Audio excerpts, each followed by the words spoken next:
Ooh, what's up, y'all? I had to come to the park. It's getting so pretty out here.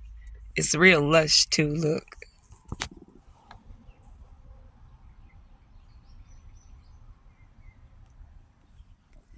it's getting beautiful. It's just lush out here. South Carolina is very lush. I'm feeling some type of way. I'm really feeling some type of way. I got up early, very early. Um, I had a doctor's appointment. Yeah, y'all can trust doctors, but don't trust doctors.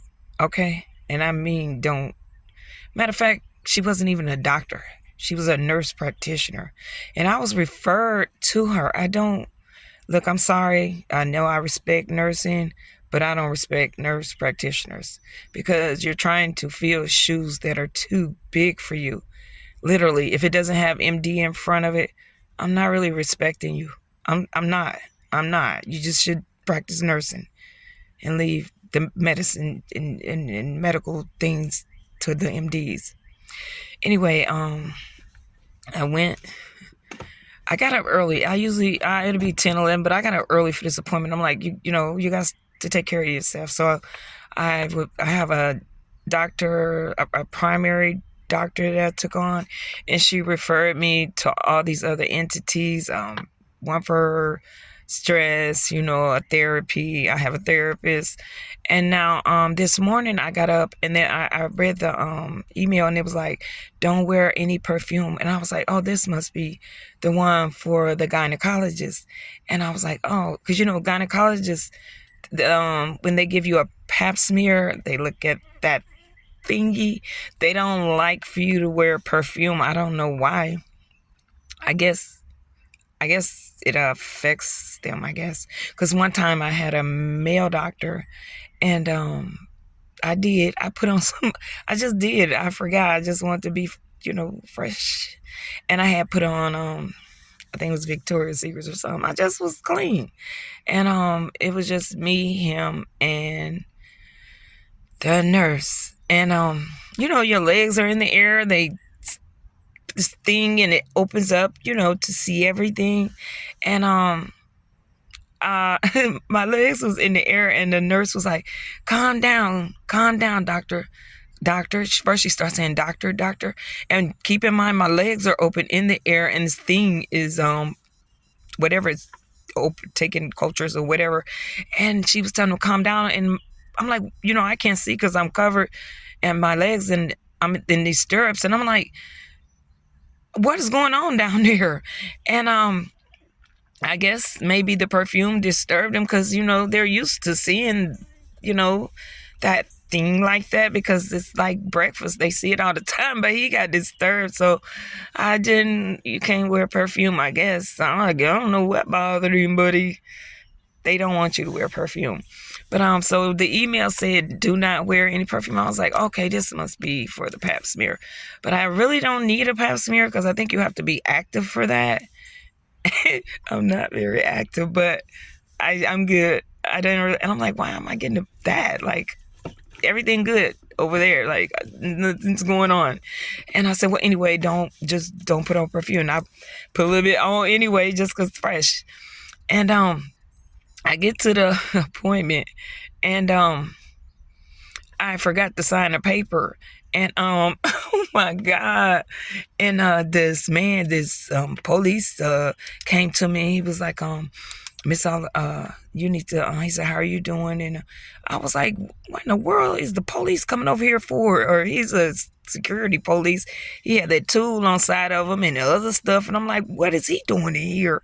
And he was like, you need to sign this. And believe me, when you've been locked up, I almost had like a flashback, like, wait a minute, am I in the county's doctor? Like, and he was like, you need to sign here. And I had to pull this out. It got light on it. I'm like, let me make sure what I'm signing here. This man standing here with them things. I'm like, what in the world kind of doctor's appointment is this? I can't be. I calmed down, said, just stay calm, hard. And then he was walking around and surveying the area. And I'm like, what kind of appointment? I thought I had what's she going looking for? And I went back there and I started, it was for spine. And I'm like, look, I'm taking care of myself, and they refer me here and there and there and here. And I was like, okay, that's for, sometime my little back, it's nothing major, but, and then I went back there, and then you have to go to this room, then you have to go. I said, how many more rooms I'm gonna have to go to? Like, I just wanted to leave. Like, I ain't got that kind of pain. And I realized I was at a pain management clinic. I'm like, what in the world? These people referring me to? And I'm like, they walking around with, the man got that thing on him. I'm like, I ain't into this kind of doctor's appointment. And anyway, I followed through, get back there, and I'm supposed to be seeing Dr. Cook. I ain't gonna say the name, Dr. da-da-da. And they come in the room, and it says nurse practitioner. And I'm like, I don't get out of bed for nurse practitioners. I just don't. I'm sorry. Salute to those who studied. And you should keep going. And she kept saying, I said, no, like when I get nervous, what I'm saying, I've experienced a little pain. And she was like, oh, that's inflammation. I don't have inflammation. Because she wanted to prescribe me something. And she said, this is just like going to just help with the inflammation. I said, I don't have inflammation. I said, when I get excited or nervous, it hurts a little bit. And she kept saying inflammation. This is why I don't respect nurse practitioners. Because medical doctors they're good listeners. Some of them are. You have to find one that listens to you. And they take 10-hour oral exams. I'm going to repeat to you. It's a nerve condition. She said, inflammation. She said, well, you don't have to take, I'm not going to take it. I'm not going to take any placebo. She said, well, if you just take it consistently for 30 days and tell me how that works, I told her, don't waste your time. I'm not going to take a placebo. Either give me something for acute pain or just let's not have this conversation. She said, but sometimes if you have nerve, I'm saying nerve, she's saying inflammation. So you just keep practicing, nurse. And when y'all get an MD, y'all can call me. And I got my pen for the one who had that thing on him, but I could have been at home reading a book. And here I go visiting somebody with tights on, calling themselves a nurse practitioner. And I'm going to tell these people, I got platinum insurance. I need to see a doctor, and one who listens. Escucha me. Escucha. Jesus, I had to come to the park in Wusa because then you told me don't put on any perfume. I thought you was going to look at my thingy, but you didn't. You just wanted to talk about inflammation. So y'all, make sure if y'all visit, she was like, well, you take a leave, don't you, like Advil? Like, I don't take pills. I'm not on drugs. I don't take any kind of pills. You know what I'm saying? And then you're going to give me something where I can't dream or have visions. I don't be taking pills. She said, no, I don't take a leave. I don't take Advil. I don't take Tylenol. I don't take nothing. I take prayer. Nurse practitioner telling me don't smell good today. For what? You ain't looking at you. I thought you was going to get down and do something. You get out of here with that.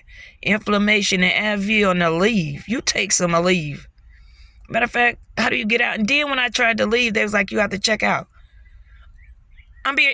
I don't have to check out. Open this door. I'm leaving. I got my pen too. Where that man with that tool? It was creepy, y'all. It was a pain manager. I thought it was Pap Smear. But I was upset, and I came out here to Woosah. Look at it, y'all. It's so lush. I could have been at home reading a book. Anyway, y'all. Make sure you, I guess, Google your doctor. Make sure it says MD. And they can be challenging too. But my point is, if you haven't had a 10-hour oral exam, I'm not going to let you examine me. I don't like for people to waste my time. Respect yourself. And I am going to put on something that smells good. Who are you to tell me not to put on nothing that smells good? Okay, y'all. Have a good day.